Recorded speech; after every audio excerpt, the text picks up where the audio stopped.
নমস্কার, আমি দীপক কুমার মুস্তাফি। আপনারা দেখছেন বার্তা হরিণঘাটা। আজকের বিশেষ খবরের মধ্যে রয়েছে বিধানচন্দ্র কৃষি বিশ্ববিদ্যালয়ে বিশ্ব পরিবেশ দিবস পালন। গতকাল 5ই জুন ছিল বিশ্ব পরিবেশ দিবস। সারা পৃথিবীতেই এই দিনটিকে সামনে রেখে চলে বিভিন্ন ধরনের অঙ্গীকার ও অনুষ্ঠান। গতকাল বিধানচন্দ্র কৃষি বিশ্ববিদ্যালয় তাদের মোহনপুর ক্যাম্পাসের কনভোকেশন হলে একটি অনুষ্ঠানের আয়োজন করে। অনুষ্ঠানে আমন্ত্রিত হন কেন্দ্রীয় ও রাজ্য পর্যায়ের মন্ত্রী, এমএলএরা। মূল অনুষ্ঠানের শুরুতে আমন্ত্রিত অতিথিরা ক্যাম্পাস এরিয়াতে বিভিন্ন ধরনের গাছ লাগান ও কনভোকেশন হলে তুলসী গাছে জল ঢেলে অনুষ্ঠানের শুভ সূচনা করেন। বিশিষ্ট অতিথিদের মধ্যে মঞ্চে উপস্থিত ছিলেন বিধানচন্দ্র কৃষি বিশ্ববিদ্যালয়ের উপাচার্য এ.কে পাত্র, কেন্দ্রীয় মন্ত্রী ডক্টর সুকান্ত মজুমদার, কেন্দ্রীয় মন্ত্রী শান্তনু ঠাকুর, রাজ্যমন্ত্রী ডক্টর কল্যাণ চক্রবর্তী, বিধায়ক অনুপম বিশ্বাস, বিধায়ক অসীম সরকার, বিধায়ক বঙ্কিম ঘোষ, প্রাক্তন প্রফেসর ডক্টর ডি.কে খান সহ বিশিষ্ট অতিথিবর্গরা। রিপোর্ট ও ক্যামেরা দীপক মুস্তাফি ও গৌর ঘোষ।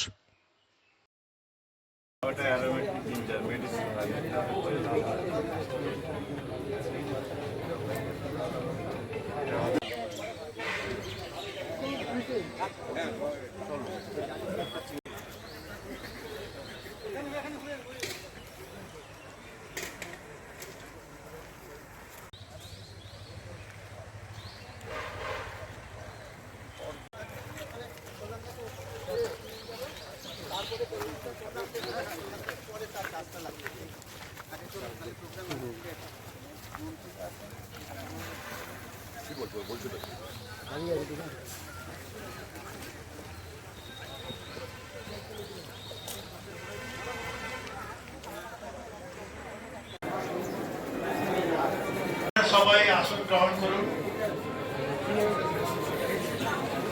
আজ এক পবিত্র দিন।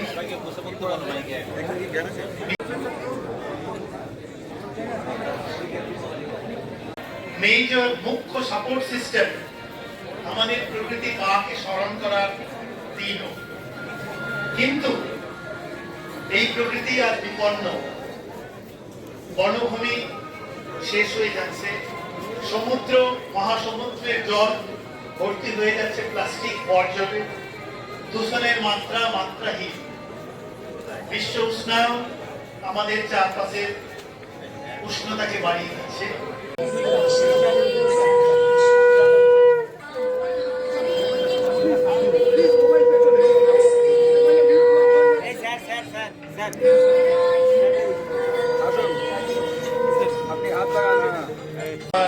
ওয়েস্ট বেঙ্গল লেজিসলেটিভ অ্যাসেম্বলি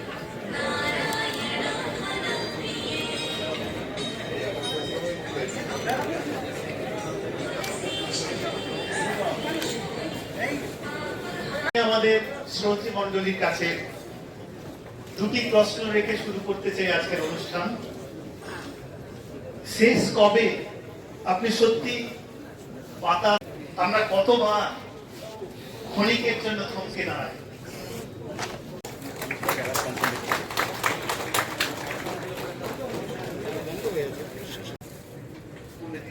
পেরে গর্বিত বোধ করছি।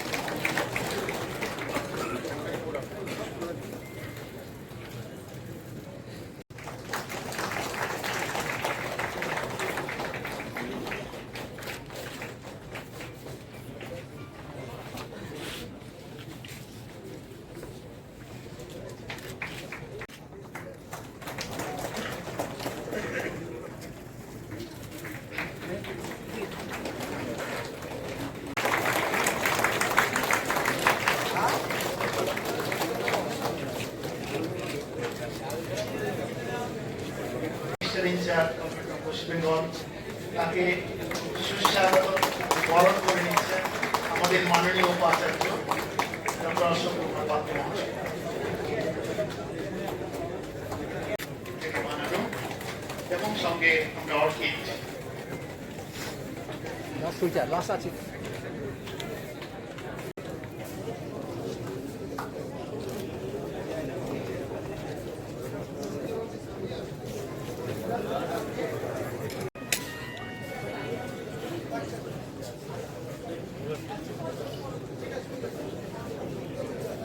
আমাদের মধ্যে উপস্থিত রয়েছেন আমার আন্তরিক শুভেচ্ছা ও স্বাগতম জানাই। আজকের দিনটি বিধানচন্দ্র কৃষি বিশ্ববিদ্যালয় বিসিকেবির ইতিহাসে এক বিশেষ ও স্মরণীয় দিন। বিশ্ববিদ্যালয়ের পরিবারের পক্ষ থেকে আজ উপস্থিত সকল মাননীয় মন্ত্রী ও বিধায়ক মহাশয়দের জানাই আন্তরিক কৃতজ্ঞতা ও ধন্যবাদ। আপনাদের উপস্থিতিতে আমরা সত্যি। এছাড়াও উপস্থিত আছেন professor doctor Khan, retired professor of the department of environment science, Kalyan university. সর্বোপরি এই বিশ্ববিদ্যালয়ের যিনি প্রধান, দোলনায় অবুধ চাষির মুখে হাসি তার মাঝে লুকায়, তারা রৌদ্রে পুড়ে বদন শুকায়, লুকানো গোপন আশায় আনন্দেতে বুক ভরে যায়। কাটে যখন মাঠের পাতা ধান, তারা ভারত মাতার অমৃত সন্তান। উচ্চ পদের আসন পেয়ে শাসন নিয়ে হাতে আনন্দ দিন কাটায় যারা খেয়ে দুটে ভাতে। তারা কেউ আসে না দুঃখের রাতে, মুছাইতে চোখের নিজেদের এলাকাকে পরিষ্কার করা। প্রত্যেকজন তাদের এলাকা যদি পরিষ্কার রাখতে পারে, মানুষকে কনভিন্স করতে পারে, সচেতন করতে পারে, এইভাবে আমাদের ভিতর থেকে এত কোটি, প্রায় 140 কোটি মানুষের দেশ, সেই দেশকে পরিষ্কার পরিচ্ছন্ন রাখতে গেলে আমাদের নিজেদের ভেতরে সচেতনতাকে বাড়াতে হবে। আর একটা কথা, পরিষ্কার পরিচ্ছন্নতার দিক থেকে এবং পরিবেশের মাননীয় বিধায়ক বৃন্দাহ, অধিকারী বৃন্দাহ, প্রাধ্যাপকः, কর্মচারীः, গবেষকः, ছাত্রবৃন্দः, अद्यतन समागमः विश्व पर्यावरण दिवसः अस्ति। Today is the World Environment Day. अस्य दिवसस्य महत्तञ्च केवलं भाषणं न भवति, केवल लेक्चर दिए এই দিনটি পালিত হবে না। কার্যং কৃত্য বয়ং পর্যাবরণং দূষণাৎ মুক্ত করিষ্যামি। কর্মযোগের মাধ্যমে দূষণ নয়, বিশিষ্ট গবেষক যারা পৃথিবী ভারসাম্য রক্ষা করার জন্য গবেষণা করেন, সেই মানুষ গড়ার কারিগর নয় বললাম, যারা পৃথিবীর ভারসাম্য রক্ষা করার কারিগর, তাদের প্রত্যেকে আমার চরণে প্রণাম। আমি সংগঠন থেকে আসা, আমি আমাদের মাননীয় মন্ত্রী এদের সাথে রাজনৈতিকভাবে অনেক বক্তব্য রেখেছি, আপনাদের সামনেও রেখেছি, কিন্তু বিধায়ক হিসাবে আমাদের যে দুইজন সম্মানীয় কেন্দ্রীয় মন্ত্রী এবং বিধায়ক এবং যারা এখানে বিশিষ্ট ব্যক্তি রয়েছেন সমাজের, বিধায়ক হিসাবে আমি আপনাদের সামনে এই মঞ্চে আমন্ত্রিত হয়ে এবং বক্তব্য রাখতে পেরে আমি। এবার আসি বিসিকেবির কথাতে। বিসিকেবি এই রাজ্যে শুধু নয়, এই দেশের অন্যতম অগ্রণী একটি শিক্ষা প্রতিষ্ঠান। যেটা আমাদের মন্ত্রীরা বলছিলেন যে বিগত কয়েক বছরে এর অনেক ডাইলুশন এন্ড ডিটোরিয়েশন হয়েছে। এটির ব্যাপারে অস্বীকার করার জায়গা নেই। আমাদের শিক্ষকের অভাব রয়েছে, রিসার্চ গ্রান্টের, রিসার্চ ফান্ডের অভাব রয়েছে। তো আমরা, নতুন সরকার আমাদের এখানে শপথ নিয়েছে, মাননীয় বঙ্কিমবাবুরা হোক বা আমাদের অনুপম বাবু হোক, যারা বিধায়ক আছেন, তাদেরকে অনুরোধ করব যে মাননীয় মুখ্যমন্ত্রীর সাথে দেখা করে তাকে এই বিশ্ববিদ্যালয়ের ব্যাপারে জানানো, অবগত করানো, এই কৃষি বিশ্ববিদ্যালয়ের ব্যাপারে, এবং উপযুক্ত ফান্ড যেন আগামী দিনে আসতে পারে। বিশেষ করে লেডিজ হোস্টেলে বা গার্লস হোস্টেলে বড় ডিমান্ড আছে, সেই বিষয়টি যেন সামনের দিকে আসে এবং তার বিষয়ে আমাদের সরকার অবশ্যই সদর্থক ভূমিকা নেবে বলে আমার বিশ্বাস। কিন্তু তার সাথে সাথে আমরা যারা এখানে ফ্যাকাল্টি মেম্বার আছি, সায়েন্টিস্ট আছি, রিসার্চ স্কলার আছি, তাদেরও কিন্তু দায়িত্ব নিতে হবে, প্রচেষ্টা আমাদেরকে করতে হবে। এবং আমি চাই ভারতবর্ষ শিক্ষা প্রতিমন্ত্রী হিসেবে যে পরবর্তী এনআইএলএফ র্যাঙ্কিং যখন প্রকাশিত হবে, আমি যদি মঞ্চে থাকি, তাহলে সেই সময় যেন বিধানচন্দ্র কৃষি বিশ্ববিদ্যালয়ের নাম আমি 1 থেকে 3-এর মধ্যে এবং প্রথম দিকে যেন দেখতে পাই, সেই প্রচেষ্টা আপনাদের তরফ থেকে করতে হবে। যারা গবেষক আছেন তাদেরকে আমি অনুরোধ করব যে লোকাল প্রবলেমের সলিউশনের জন্য ভাবুন, but that solution should be global in nature. আমরা গবেষণার ক্ষেত্রে, ভারতের গবেষণার ক্ষেত্রে এটা আমরা বারবার দেখতে পাচ্ছি যে আমাদের গবেষণা মূলত কপি পেস্ট মূলক গবেষণা হচ্ছে। নিজেদের মধ্যে থেকে নতুন কিছু চিন্তা ভাবনা, নতুন কিছু ইনোভেশন, সেই বিষয়ে কি করা যায় সেই বিষয়ে চিন্তা ভাবনা করুন। মাননীয় ভাইস চ্যান্সেলর সাহেব বলছিলেন যে আমাদের এখানে ফান্ডের বড় অভাব। অবশ্যই রাজ্য সরকার আপনাদেরকে সাহায্য করবে, সীমিত ক্ষমতা অনুযায়ী তার রাজ্য সরকার অবশ্যই সাহায্য করবে, সেই বিষয়ে আমি কোন রকম দ্বিধা রাখতে চাই না। কিন্তু তার সাথে সাথে এটাও আমাদেরকে ভাবতে হবে যে আমাদের we have to find out to the alternative ways by which we can generate our own revenue. আমাদের নিজেদের রেভিনিউ মডেলও তৈরি করতে হবে যে আমরা কিভাবে বিশ্ববিদ্যালয়ের, হ্যাঁ এটা হতে পারে না যে একটা বিশ্ববিদ্যালয় তার সব খরচ নিজে তুলে নিচ্ছে, এটা পসিবল না। কিন্তু সরকার সিংহভাগ দেবে, কিন্তু তার সাথে সাথে আমাদেরও বিশ্ববিদ্যালয় এরা রেভিনিউ কিছু জেনারেট করতে পারে, আমরা কোনো এক্সপার্টাইজকে কাজে লাগাতে পারি কিনা।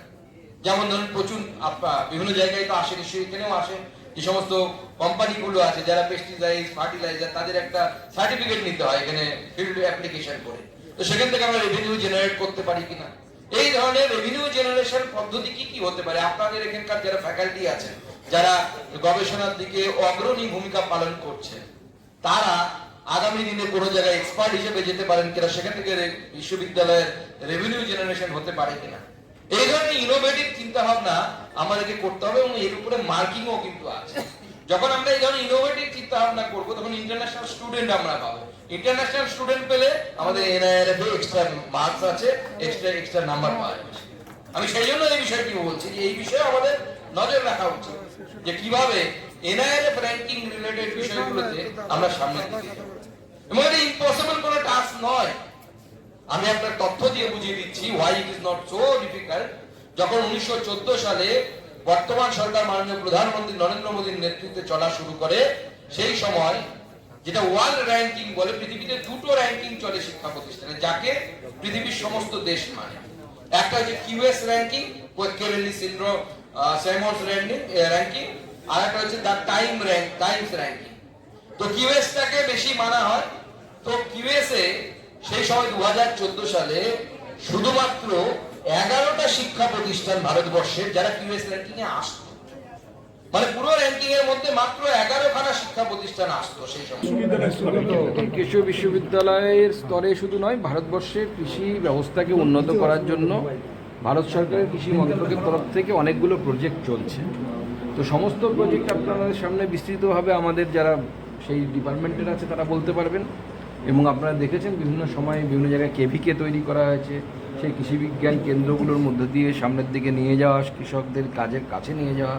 ল্যাবের মধ্যে আবদ্ধ হয়ে থাকলে হবে না, ল্যাব টু ল্যান্ড, অর্থাৎ জমিতে যেতে হবে। যতক্ষণ সেই টেকনোলজির কোনো দাম নেই যে টেকনোলজি শুধুমাত্র ল্যাবে চলে, টেকনোলজি আমাদেরকে মাটিতে নিয়ে যেতে হবে, আমাদের কৃষকদের কাছে নিয়ে যেতে হবে। দীর্ঘদিন ধরে বিধানচন্দ্র কৃষি বিশ্ববিদ্যালয়ের যে ঐতিহ্য ছিল হারিয়ে গেছে, কার্যত কোনো রিক্রুটমেন্ট নেই, কোনো গবেষণার কাজে ঠিকঠাক করা হচ্ছে না। এআইসিএলপি বা আইসিএল এর মতো যারা আছে রয়েছে তাদের সাথে সেরকমভাবে কোনো কাজ করা যাচ্ছে না। দেখুন, এতদিন পর্যন্ত এখানে এমন একটি সরকার ছিল যারা সবসময় কেন্দ্র সরকারের সাথে লড়াই করবো এই মানসিকতা নিয়েছিল, গুতগুতি করবো এই মানসিকতা নিয়ে থাকতো। এখন নতুন সরকার তৈরি হয়েছে, দু জায়গাতেই একই রাজনৈতিক দলের সরকার। শুধু তাই নয়, অনেক রাজ্যে অন্য রাজনৈতিক দলের সরকার আছে, কিন্তু তারা কেন্দ্র সরকারের সাথে লড়াই করবো মানসিকতায় থাকে না। কিন্তু আগের সরকার এখানে তাই ছিল, ভারত সরকারের সাথে তার বৈরিতা, মনে হচ্ছে পাকিস্তান ইন্ডিয়া যুদ্ধ হচ্ছে, সেরকম অবস্থা।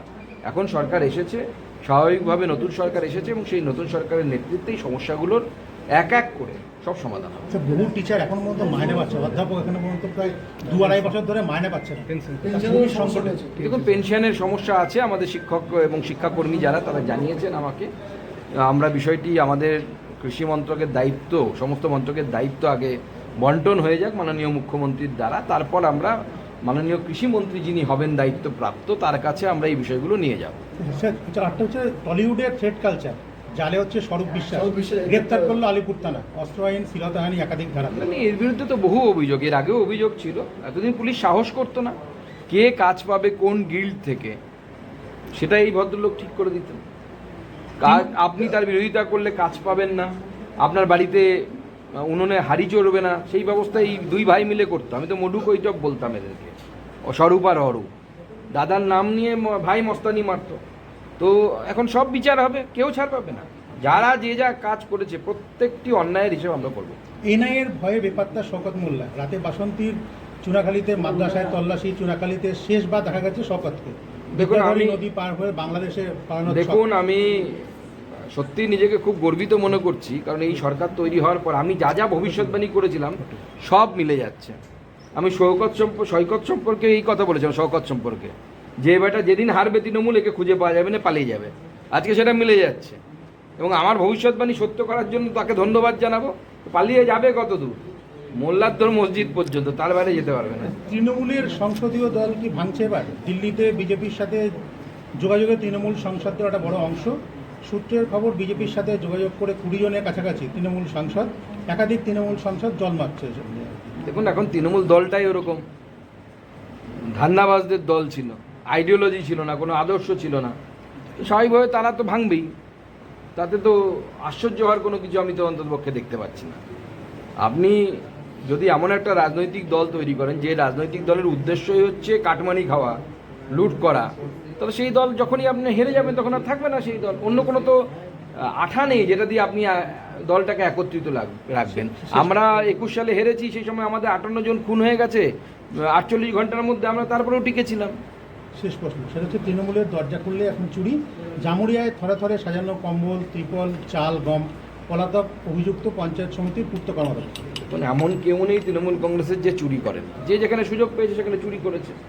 কলকাতার কাউন্সিলররা স্কোয়ার ফিটে চুরি করেছে, কেউ নদী চুরি করেছে, কেউ সাগর চুরি করেছে, যেখানে যা পেয়েছে, যে মন্ত্রী যেখানে সুযোগ পেয়েছে। এই ছোটোখাটো নেতা ত্রিপল চুরি করেছে, ত্রাণের সামগ্রী চুরি করেছে। তো চুরি করার জন্যই তো এটা একটা সিন্ডিকেট তৈরি হয়েছিল। সেই সিন্ডিকেটটার নাম ছিল হচ্ছে তৃণমূল কংগ্রেস, আর থাকবে না। ধন্যবাদ। চলো, প্রোগ্রাম শেষ হোক।